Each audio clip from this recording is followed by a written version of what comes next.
¿Cómo sobrevivieron los Nefilim al diluvio o cuál es el origen de los Nefilim? Vamos a preparar el escenario comprendiendo por qué los Nefilim aparecieron en la Biblia, específicamente en Génesis 6:4, donde se menciona que los Nefilim estaban en la tierra en esos días, y también después, cuando los hijos de Dios se unieron a las hijas de los hombres y engendraron hijos con ellas, aquellos que fueron los valientes, hombres de renombre.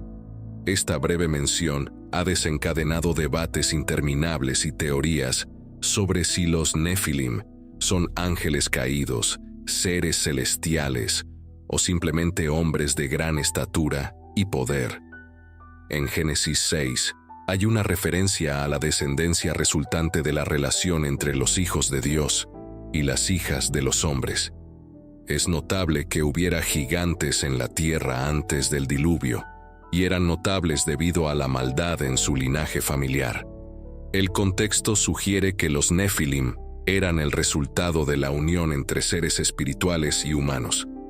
Es más preciso ver a los hijos de Dios como demonios, ángeles en rebelión contra Dios, o hombres poseídos de manera única por demonios, y a las hijas de los hombres como mujeres humanas. Judas 6 menciona a los ángeles que no guardaron su propio lugar designado de poder, sino que abandonaron su morada adecuada, y estos están encadenados eternamente bajo la densa oscuridad para el juicio del gran día. Judas 6 también explica lo que Dios hizo con estos ángeles malvados. Estos seres estaban llenos de lujuria al ver a las hijas de los hombres, y los ángeles cohabitaron con las mujeres, produciendo descendencia que era mitad angelical y mitad humana, conocida como Nefilim. Sin embargo, estos seres no tendrían libre reinado en la tierra. Dios iba a enviar un gran diluvio, representando el mundo de entonces lleno de vida y ocupado con todo tipo de cosas. Pero incluso con todo esto, había un problema oscuro creciendo. El Señor vio que la maldad del hombre era grande en la tierra y que cada intención de los pensamientos de su corazón era continuamente malvada. La gente seguía con sus vidas, pero algo no estaba bien. Había corrupción, violencia y una especie de oscuridad que se había asentado sobre la humanidad. Dios vio a Noé como un hombre justo e irreprochable entre la gente de su tiempo. Dios le dice a Noé en Génesis 6, 13, 14: «Voy a poner fin a toda la gente, porque la tierra está llena de violencia debido a ellos. Constrúyete un arca de madera de ciprés». ¿Puedes imaginar lo que Noé debe haber sentido al recibir una tarea tan monumental de construir un arca, un barco gigante, en preparación para un diluvio catastrófico que acabaría con toda forma de vida? Dios no tenía la intención de que la raza humana permaneciera indefinidamente en este estado de rebelión. Esto significa que nuestro rechazo a Dios ha alcanzado un punto de no retorno. Dios no nos atraerá indefinidamente. Llegará un momento en que dirá no más. La Biblia nos da indicios de un mundo que se había desviado mucho de lo que Dios pretendía. Mientras Noé construía su arca, una nave masiva de unos 450 pies de largo, 75 pies de ancho y 45 pies de alto, puedes sentir que algo realmente malo está a punto de suceder. Para poner el tamaño del arca de Noé en perspectiva con cosas que conocemos hoy, imagina un campo de fútbol que suele medir alrededor de 360 pies de largo. Ahora, el arca de Noé, con 450 pies de largo, sería incluso más larga que eso, como un campo de fútbol con 90 pies adicionales, o aproximadamente la longitud de otro cuarto de campo. ¿No es bastante grande? Para el ancho, piensa en una cancha de baloncesto estándar, que tiene alrededor de 50 pies de ancho. El arca tenía 75 pies de ancho, como una cancha y media de baloncesto lado a lado. Podrías jugar un juego bastante grande en eso. Y en cuanto a la altura, tenía 45 pies de alto. Imagina un edificio de 4 pisos. Cada piso en un edificio suele tener entre 10 y 12 pies, por lo que el arca era tan alta como un edificio de apartamentos de tamaño medio. En resumen, imagina un campo de fútbol súper largo, ancho como una cancha y media de baloncesto, y tan alto como un pequeño edificio de apartamentos. Ese era el tamaño del arca de Noé, como un gigantesco edificio flotante sobre el agua. Continuando con la historia, Noé reúne a su familia y parejas de todas las criaturas vivientes, según las instrucciones de Dios. El arca se convierte en un símbolo de seguridad y esperanza durante el diluvio. Luego vienen las lluvias. No es solo una fuerte lluvia, es como si los cielos mismos se hubieran abierto y el agua cubriera la tierra más alto que las montañas. Todo ser viviente que se movía en la tierra pereció, solo Noé quedó y aquellos con él en el arca. Génesis 7, 21, 23. Después de 40 días y 40 noches, la lluvia se detuvo, las aguas eventualmente bajaron y el arca descansó en las montañas de Ararat. Ahora, piensa en esto como estacionar tu auto en una colina alta después de una tormenta masiva, pero en lugar de un auto, es un barco masivo y en lugar de una colina, son un grupo entero de grandes montañas. Noé y su familia salen a un mundo nuevo. Dios hace un pacto con Noé, prometiendo no destruir la tierra con un diluvio nuevamente, marcado por el arco iris en el cielo. Podrías pensar que esta sería la última vez que leemos sobre los nefilim o gigantes, pero después de esto vemos varias instancias durante la exploración de Canaán. Parece que los ángeles caídos cometieron su pecado nuevamente después del diluvio, aunque es probable que ocurriera en menor medida que antes del diluvio. Vamos a Números 13:33, donde conocemos a un nuevo conjunto de personajes: Moisés, los espías israelitas y los habitantes de Canaán, incluyendo a los descendientes de Anac, que están vinculados a los nefilim. ¿Quiénes eran exactamente estos descendientes de Anac?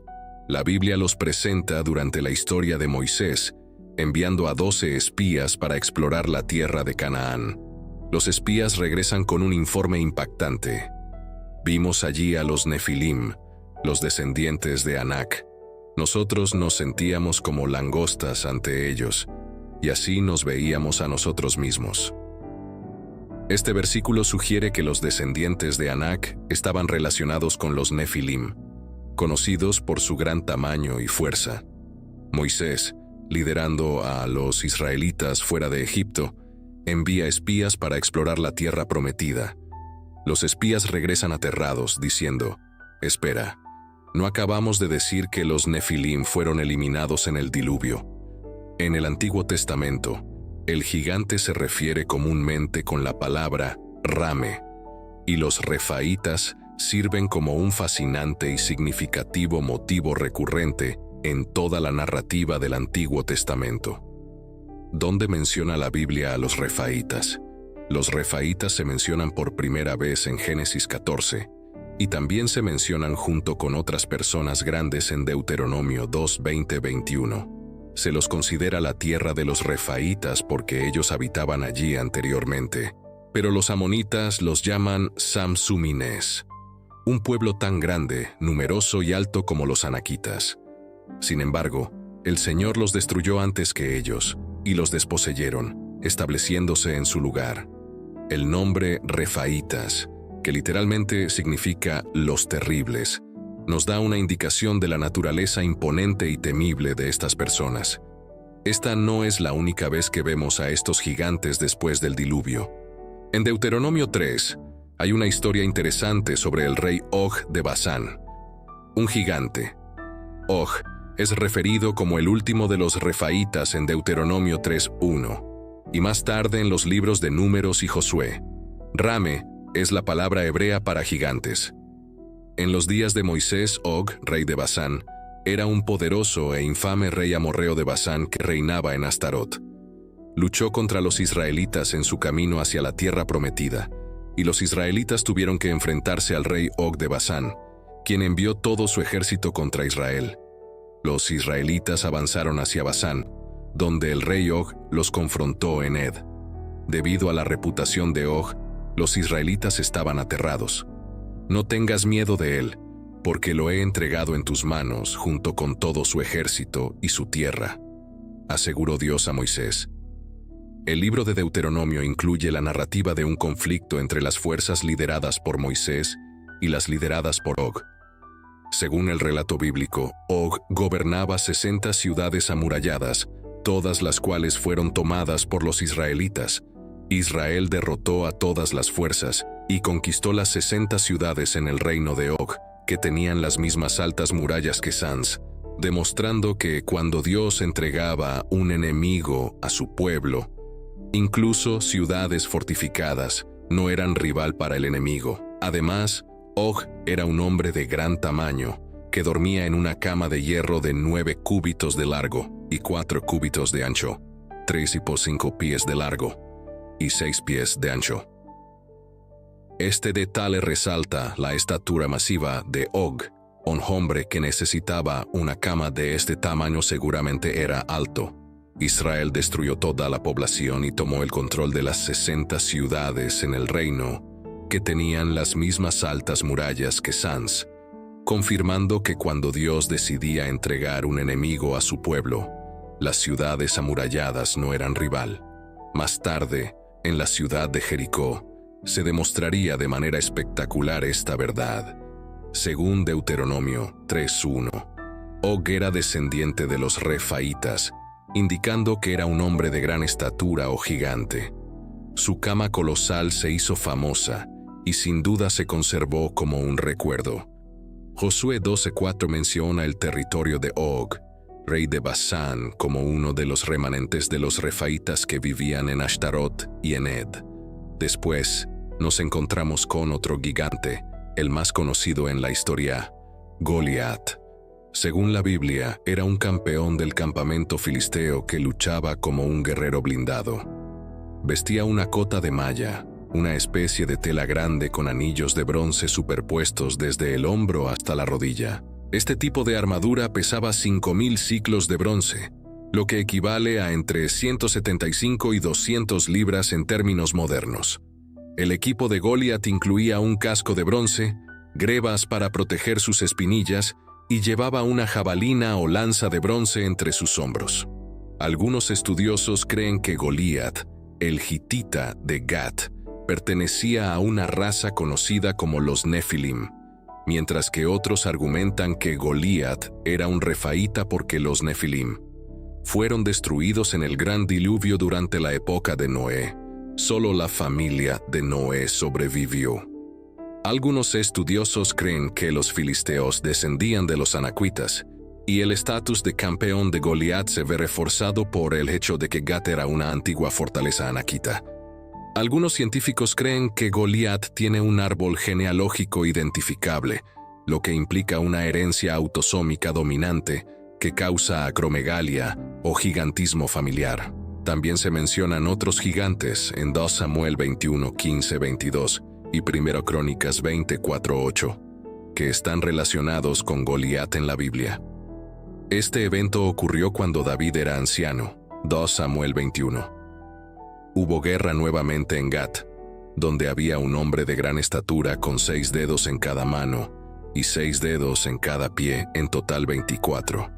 También era descendiente de los gigantes, y cuando desafió e insultó a Israel, Jonatán, el hijo de Shem, hermano de David, lo mató.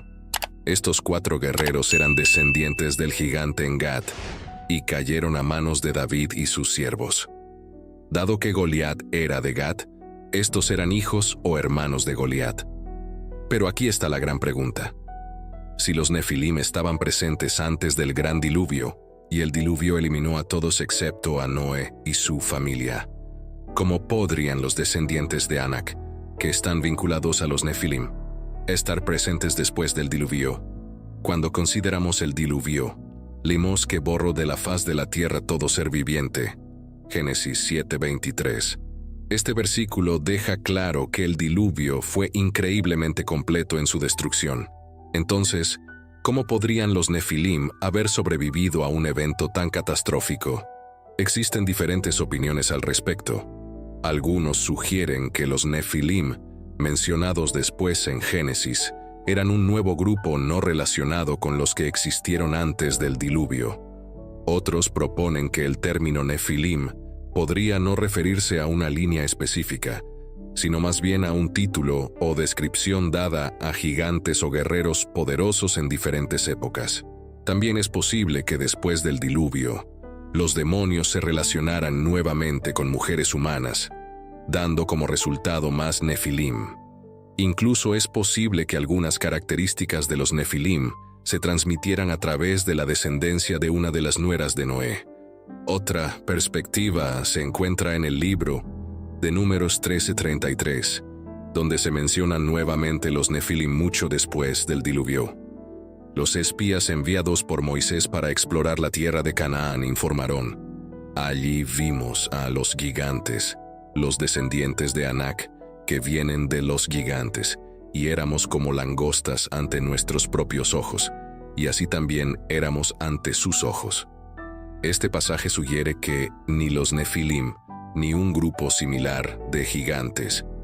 ¿Existieron los nefilim después del diluvio, o fueron los gigantes posteriores al diluvio un grupo completamente diferente?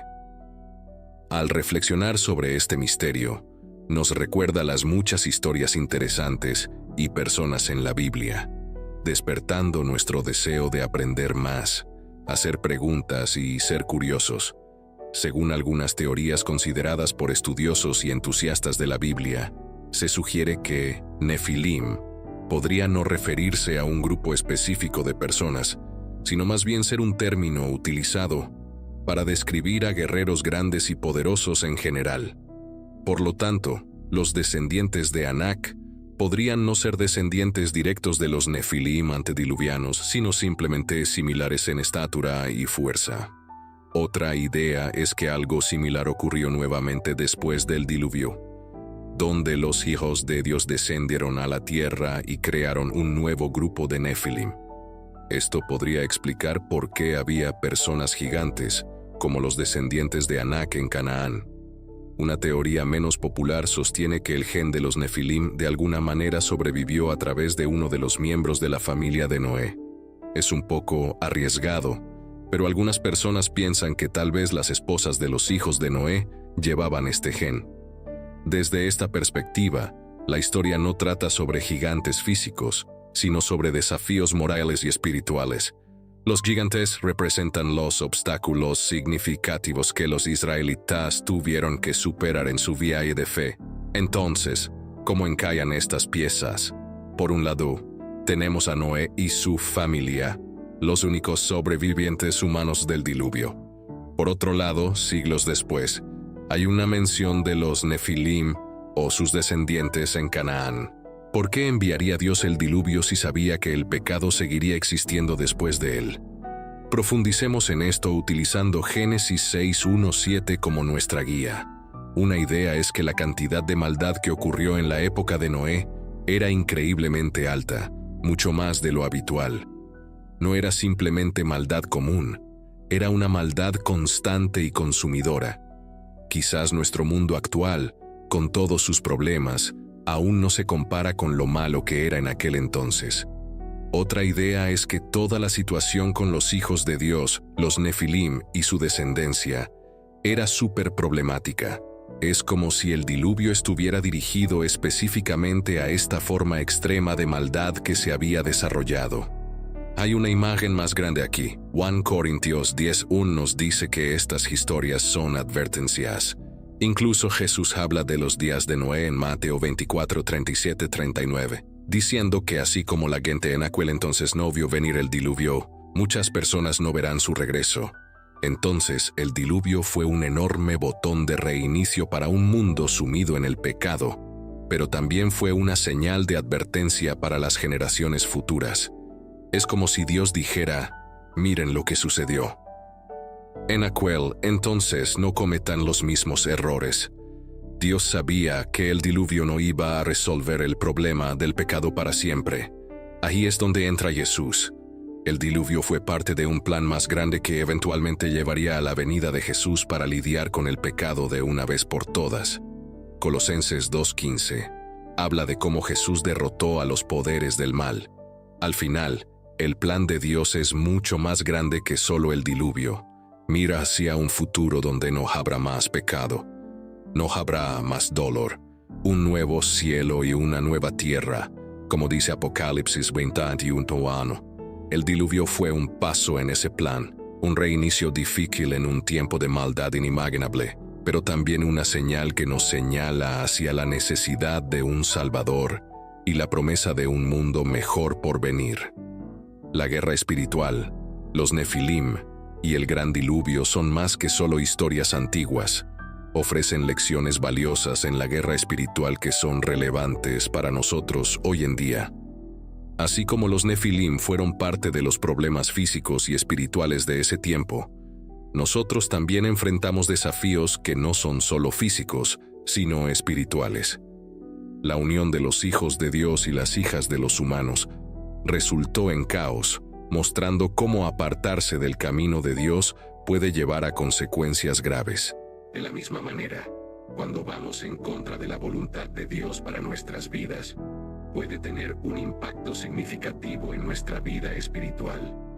Al depender del poder de Dios, cuando leemos acerca de los descendientes de Anak vinculados a los Nefilim, se abren todo un mundo de preguntas e interpretaciones. Es como armar un rompecabezas con algunas piezas faltantes. En otras palabras, la Biblia nos invita a explorar, a preguntarnos y a buscar un entendimiento más profundo. La historia del diluvio, que habla sobre los misteriosos Nefilim, los ángeles caídos y cómo el mal había envuelto la tierra, es una historia realmente poderosa sobre cómo las personas son juzgadas, cómo pueden ser salvadas y cómo las personas buenas se mantienen fuertes. Nos hace reflexionar cómo permanecemos fieles en un mundo que a menudo parece alejarse de los anclajes morales y espirituales. Estas historias nos enseñan sobre los desafíos de la fe, la realidad de enfrentar gigantes en nuestras vidas y la importancia de confiar en el plan de Dios. Los israelitas, al enterarse de estos gigantes descendientes de Anak, estaban aterrados, pero este miedo puso a prueba su fe y su confianza en Dios. En nuestras vidas, es posible que no enfrentemos gigantes literales, pero nos encontramos con nuestros propios descendientes de Anak. Grandes problemas, miedos y desafíos. Al igual que en la historia de los Nefilim y los descendientes de Anak, estos desafíos pueden parecer abrumadores, pero al igual que los israelitas fueron llamados a confiar en Dios y enfrentar sus gigantes, nosotros también estamos llamados a tener fe y enfrentar nuestros miedos. La Biblia nos anima a mirar más allá de la superficie, a buscar entendimiento y a encontrar fuerza en la fe. Así que la próxima vez que te enfrentes a un gigante, recuerda la historia de los descendientes de Anak y los misteriosos Nefilim. Nos recuerda que con fe, incluso los desafíos más grandes pueden ser enfrentados. Oremos, Padre Celestial, mientras nos reunimos en tu presencia hoy. Nuestros corazones y mentes están llenos de asombro y curiosidad acerca de los misterios de tu creación, especialmente la historia de los Nefilim y el gran diluvio.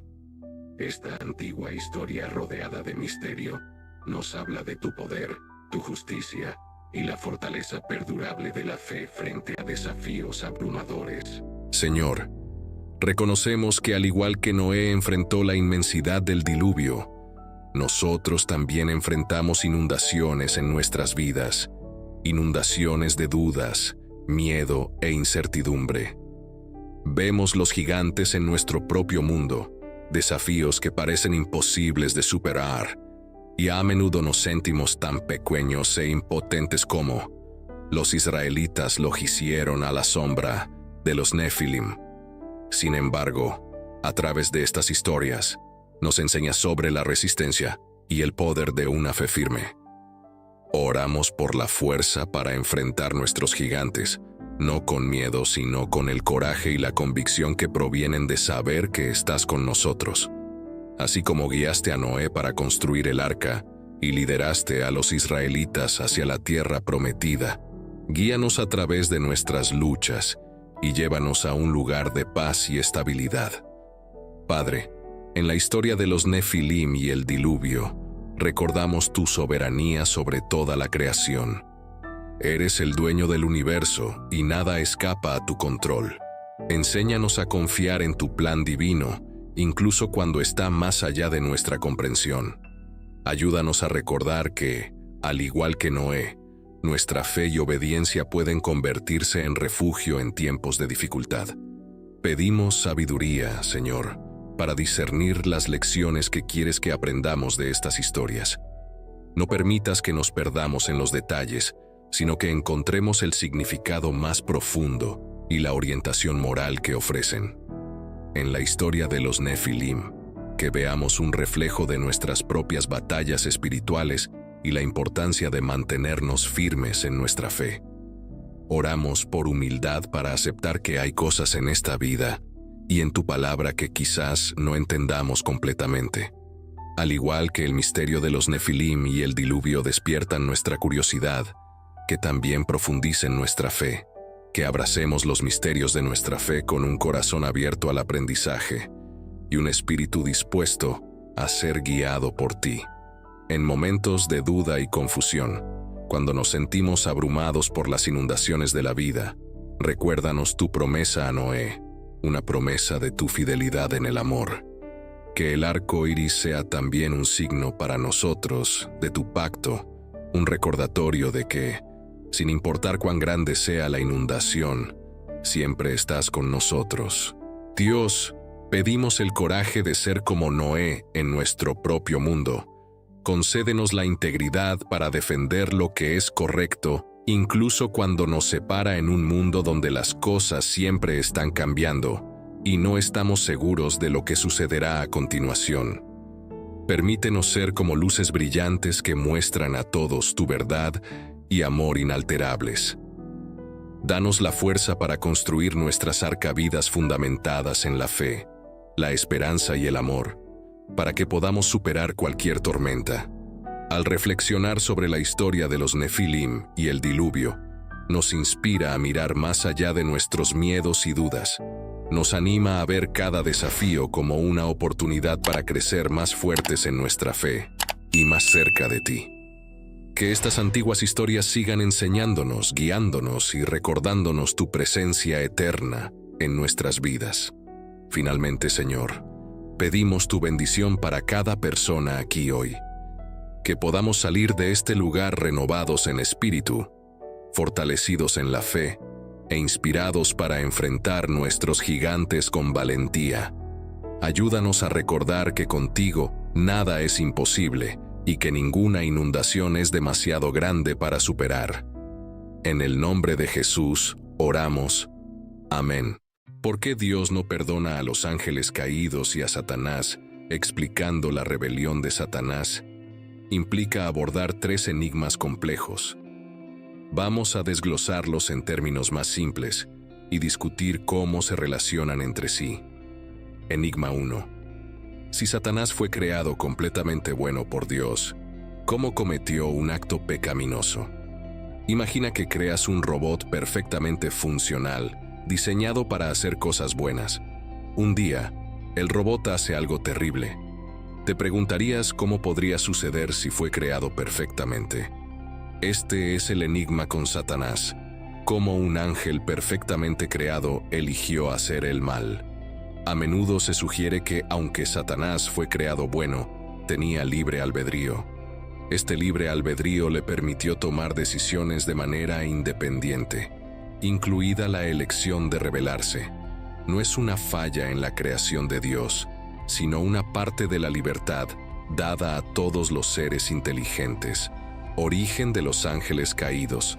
Antes de esta rebelión y caída, Satanás, conocido como Lucifer, tenía una naturaleza significativamente diferente en comparación con su posterior representación como adversario y enemigo de Dios y la humanidad. Antes de su caída, Lucifer era considerado un ángel poderoso y hermoso. Dios lo creó como un ser de luz y belleza. El nombre Lucifer en sí mismo significa portador de luz o estrella de la mañana, indicando su naturaleza original brillante y alegre. Lucifer ocupaba una posición elevada en el cielo. Era uno de los querubines, un ángel asociado directamente con servir a Dios. Su papel era significativo y respetado entre los seres celestiales. Aunque la Biblia no proporciona detalles extensos sobre la naturaleza de Lucifer antes de la caída, hay pasajes a menudo interpretados como referencias a él. Por ejemplo, Ezequiel 28, 12, 15 describe a una figura a menudo asociada con Lucifer. Tú eras el sello de la perfección, lleno de sabiduría y perfecto en belleza. Estabas en Edén, el jardín de Dios. Toda piedra preciosa era tu cobertura. Tú eras el querubín ungido que cubre. Te establecí. Estabas en el monte santo de Dios. Caminabas de un lado a otro entre las piedras de fuego.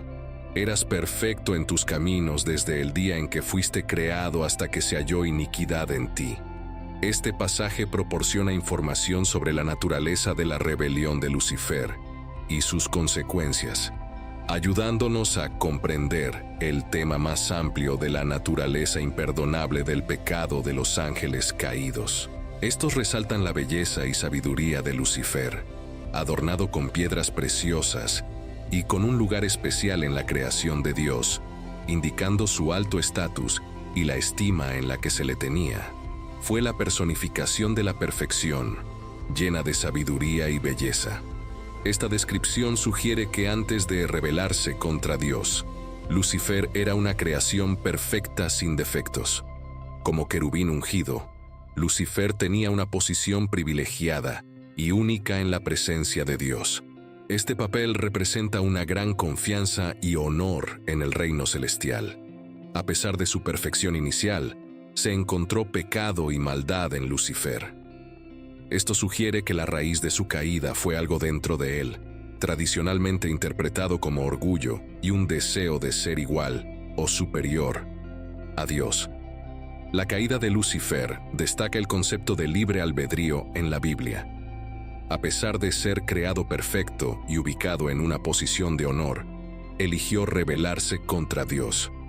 Esta elección refleja el ejercicio del libre albedrío, que es fundamental para la naturaleza de todos los seres inteligentes creados por Dios, incluyendo a los ángeles. A diferencia de los humanos, se cree que los ángeles tienen una comprensión completa de sus acciones y sus consecuencias. Cuando Lucifer y sus seguidores se rebelaron, lo hicieron con plena conciencia.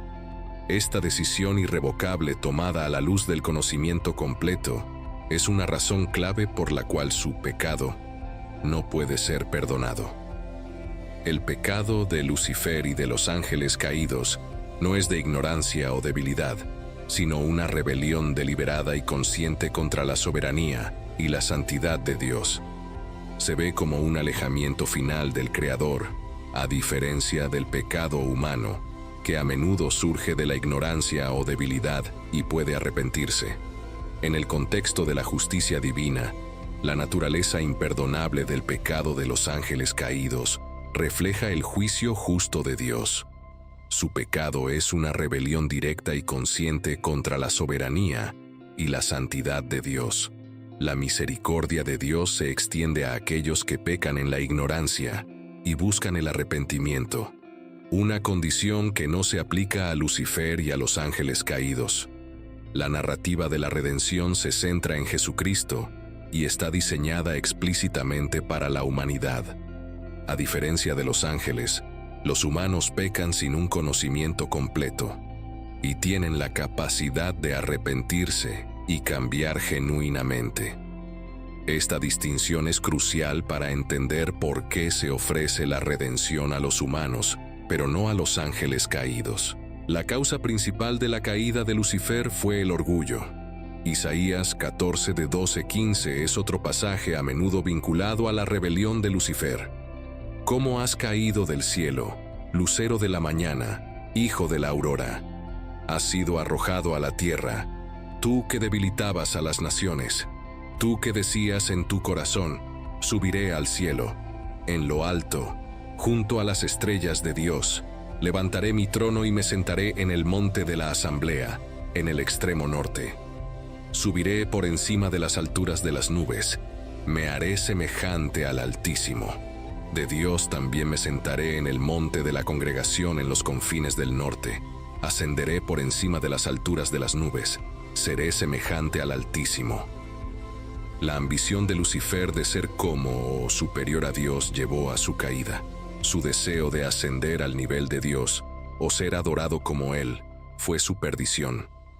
Este orgullo y rebelión lo transformaron de un querubín apreciado en Satanás, el adversario y acusador.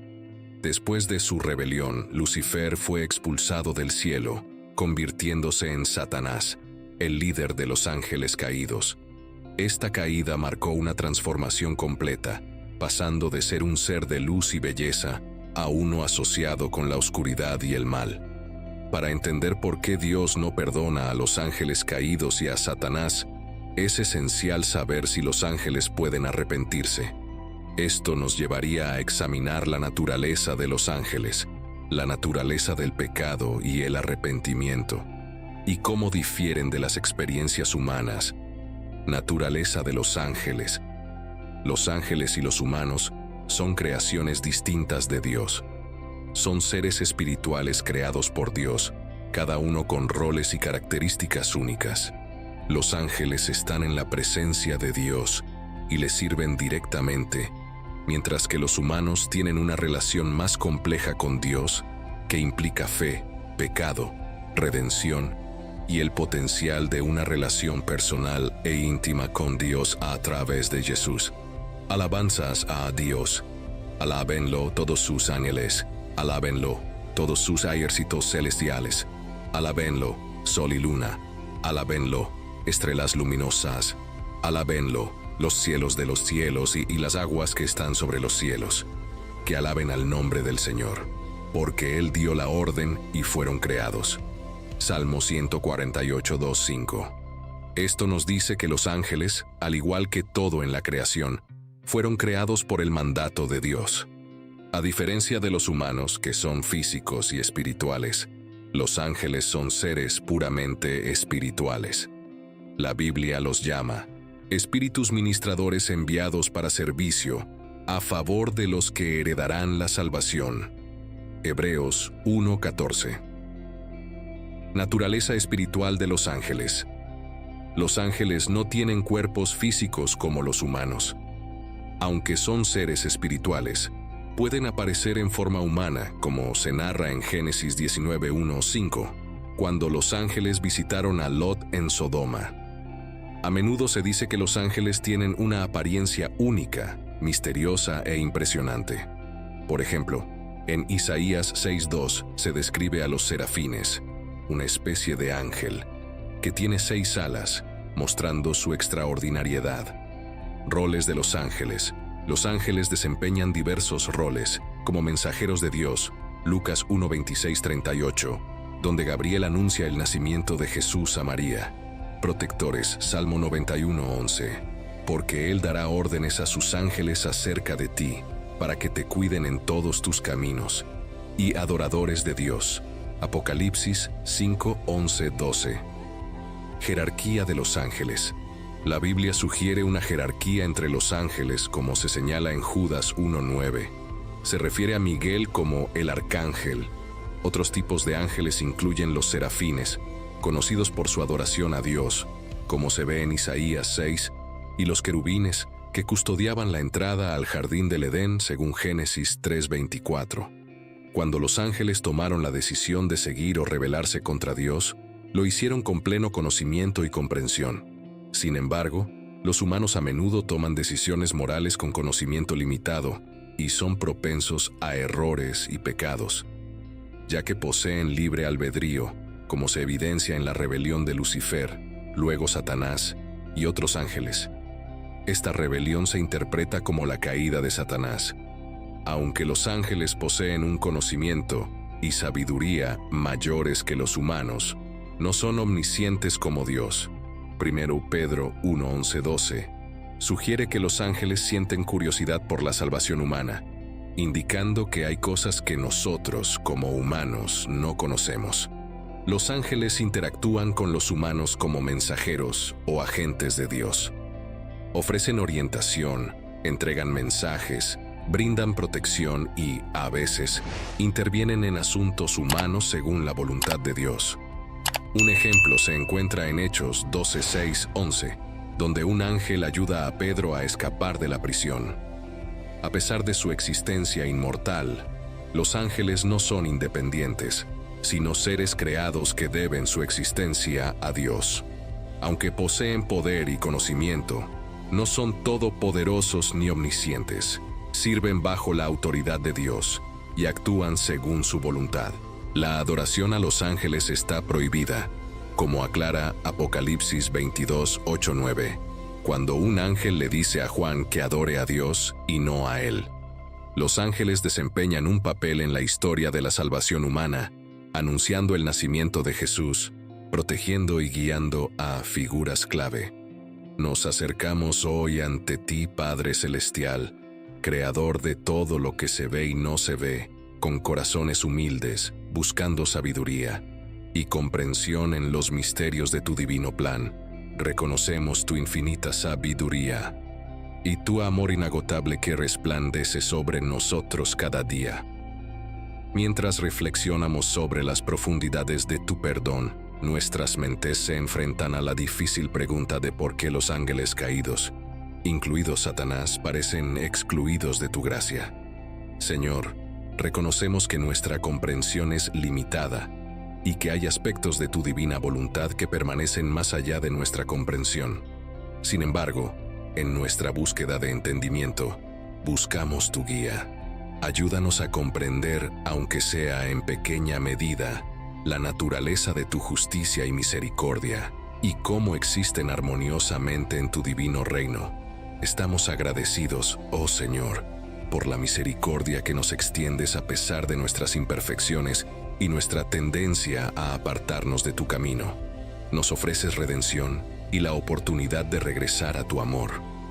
Este regalo de perdón es un testimonio de tu amor infinito. Estamos humildes y agradecidos por la oportunidad de arrepentirnos y renovarnos en tu amor. Sin embargo, el destino de los ángeles caídos, aquellos que se rebelaron contra tu gloria, sigue siendo un aspecto complejo de nuestra fe.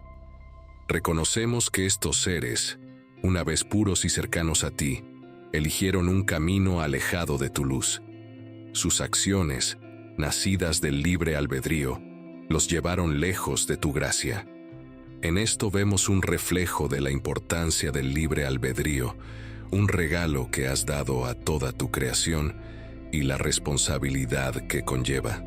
Señor, enséñanos a través de esto el valor de nuestras elecciones y las consecuencias que llevan consigo. Permítenos aprender de la caída de estos ángeles la importancia de la humildad, la obediencia y un corazón que busca constantemente tu rostro. Que su historia nos recuerde permanecer vigilantes en nuestra fe y firmes en nuestra devoción hacia ti. También oramos, Padre Celestial, por la gracia de aceptar los misterios de tu reino, mientras buscamos comprender y reconocemos que algunas cosas solo son conocidas por ti. En esta aceptación, que encontremos paz y confianza en tu sabiduría y justicia supremas. En la historia de los ángeles caídos, vemos la manifestación de tu justicia, un aspecto crucial y perfecto de tu naturaleza. Nos recuerda que tu amor no es permisivo, sino que también está vinculado a la rectitud y la verdad. Ayúdanos, Señor, a abrazar tu justicia, así como abrazamos tu misericordia, entendiendo que ambas son expresiones de tu amor inmutable. Además, oramos por la fuerza para resistir las tentaciones y engaños que llevaron a estos ángeles por mal camino. Protégenos, oh Señor, de los lazos del maligno y guíanos en tu luz. Equípanos con la armadura de la fe, el escudo de la verdad y la espada de tu palabra para que podamos permanecer firmes. Firme contra todos los desafíos espirituales. Al reflexionar sobre el destino de los ángeles caídos, permítenos que esto despierte en nosotros un amor más profundo por ti, una apreciación más profunda por tu gracia y un compromiso más fuerte de vivir en tu justicia, que nos inspire a buscarte con todo nuestro corazón, a llevar vidas que te honren y a extender tu amor y perdón a los demás. Finalmente, Señor, oramos por todos aquellos que luchan con dudas y preguntas sobre la fe. Que tu Espíritu Santo brinde consuelo y orientación, dirigiendo sus corazones hacia la luz de tu verdad. En nuestra búsqueda de comprender, por qué Dios nos ofrece perdón por nuestros errores, pero parece no extender la misma gracia a los ángeles caídos y a Satanás. Nos adentramos en el misterio de la redención y la gracia divina. La historia de la redención comienza con la creación misma, cuando Dios formó al hombre y la mujer, a su imagen y semejanza. Los dotó de libre albedrío, una capacidad de elección que se convertiría en el núcleo de la relación entre Dios y la humanidad. Con esta libertad, vino la posibilidad de cometer errores, de alejarse del camino divino. Dios, en su amor infinito, anticipó la fragilidad humana y ofreció el regalo de la redención. A través de su Hijo Jesucristo, Dios nos brindó la oportunidad de reconciliarnos con Él y de recibir el perdón por nuestros pecados. Esta redención está arraigada en el sacrificio de Jesús en la cruz, un acto de amor supremo que abarca la extensión de la gracia divina hacia la humanidad. Sin embargo, cuando contemplamos la situación de los ángeles caídos y de Satanás, nos encontramos con una realidad diferente. Aunque poseían conocimiento y sabiduría, eligieron rebelarse contra Dios. Su caída fue consciente y deliberada, marcada por la elección de apartarse de la luz divina. Aquí radica la distinción clave: el perdón divino, ofrecido a la humanidad a través de la redención, requiere un corazón arrepentido y la aceptación de la gracia divina. Los ángeles caídos, al elegir conscientemente rebelarse, parecen haber cerrado la puerta a esta oferta de redención. La elección deliberada de apartarse de la presencia divina podría ser una diferencia fundamental en la forma en que Dios aborda la gracia y el perdón. Este misterio nos lleva a reflexionar sobre la naturaleza de la justicia divina y el amor redentor. ¿Es posible que los ángeles caídos tengan la capacidad de arrepentirse y ser reconciliados con Dios? ¿O su elección consciente de rebelión ha marcado un límite en la aplicación de la gracia divina? A medida que exploramos este enigma, recordemos que la historia de la redención es continua. Dios, en su sabiduría infinita, puede tener planes y propósitos que van más allá de nuestra comprensión. Sigamos buscando la verdad y la comprensión, confiando en la guía del Espíritu Santo mientras exploramos las maravillas de la gracia divina y la misteriosa trama de la redención. A medida que nos sumergimos más en el misterio divino que rodea la redención y la gracia, nos encontramos en un viaje en busca de respuestas. La historia de la interacción entre Dios, los ángeles caídos y la humanidad es compleja y llena de enigmas que desafían nuestra comprensión. Nos preguntamos, ¿por qué Dios, en su amor y misericordia, ofrece perdón a la humanidad arrepentida, pero parece retenerlo de los ángeles caídos y de Satanás? ¿Existe una posibilidad de redención para aquellos que conscientemente eligieron rebelarse contra la divinidad? A medida que exploramos estas preguntas, recordamos que la redención es un regalo que se recibe a través del arrepentimiento y la aceptación de la gracia divina. La elección consciente de apartarse de la luz divina, como la de los ángeles caídos, plantea desafíos únicos en el contexto de este regalo divino. La trama se complica aún más cuando consideramos el papel del libre albedrío en esta historia. El libre albedrío, un don tanto para los ángeles como para la humanidad, permite elecciones conscientes y deliberadas. ¿Y cómo se entrelaza el libre albedrío con la oferta divina de redención y perdón? Mientras buscamos respuestas, reconocemos la importancia de la humildad y la obediencia en nuestra relación con Dios. Aprendemos del ejemplo de los ángeles caídos, que a pesar de su conocimiento y sabiduría, la soberbia y la rebelión pueden llevar a la caída. A medida que avanzamos en esta narrativa, nos damos cuenta de que, a pesar de nuestros esfuerzos por comprender, el misterio divino sigue desafiando nuestra razón y lógica humanas. En nuestra búsqueda de respuestas, nos aferramos a la fe y la confianza en el plan perfecto de Dios. La historia de la redención y la gracia divina es un relato en constante evolución, y aunque enfrentamos incertidumbres y preguntas, continuamos explorando la profundidad del amor incondicional de Dios. Avancemos con corazones abiertos, buscando entendimiento y sabiduría en este viaje fascinante hacia la comprensión del misterio divino que envuelve nuestras vidas. En este fascinante viaje a través de la historia de la redención, la gracia divina y el misterio que rodea a los ángeles caídos, hemos explorado las complejidades de la relación entre Dios, la humanidad y aquellos que conscientemente eligieron rebelarse.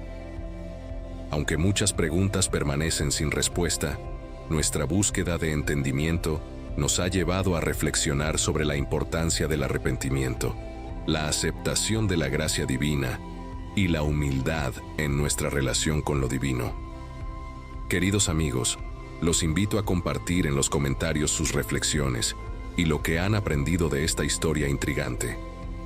¿Qué lecciones han extraído sobre el amor incondicional de Dios, el libre albedrío y la importancia de la redención?